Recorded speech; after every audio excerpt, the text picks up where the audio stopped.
Tomato, ধনেপাতা, beans, আদা, কাঁচা লঙ্কা, পেঁয়াজ, ক্যাপসিকাম এগুলো আমি সব কুচি করে নিয়েছি। 1 কাপ বেসন নিয়েছি, হাফ চামচ জোয়ান আর নুন, স্বাদ মতো, একটু হলুদ। এটা অল্প অল্প জল দিয়ে আমি ঘোল বানিয়ে নিয়েছি। 1 চামচ মতন তেল দিয়ে দিলাম, অল্প একটু হিং দিয়ে দিলাম। এখন আমি ঘোলটা দিয়ে দিলাম।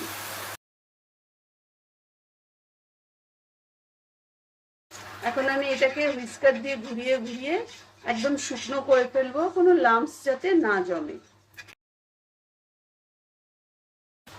এটা এখন অনেক শুকনো হয়ে গেছে। এখন আমি এইগুলো সব মিশিয়ে দেব।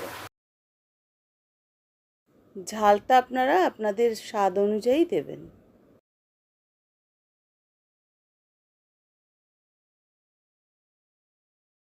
মেশানো হয়ে গেছে, এখন আমি একটা প্লেটে ঢেলে নিলাম। হাতে একটু তেল লাগিয়ে একটা বড়ার শেপে, যে যেমন শেপ দিতে চান সেইভাবেই করে নেবেন।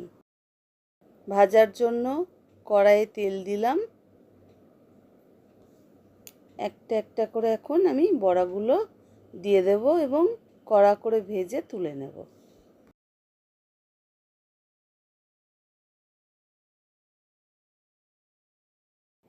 ভাজা হয়ে গেছে, এখন আমি তুলে নিলাম।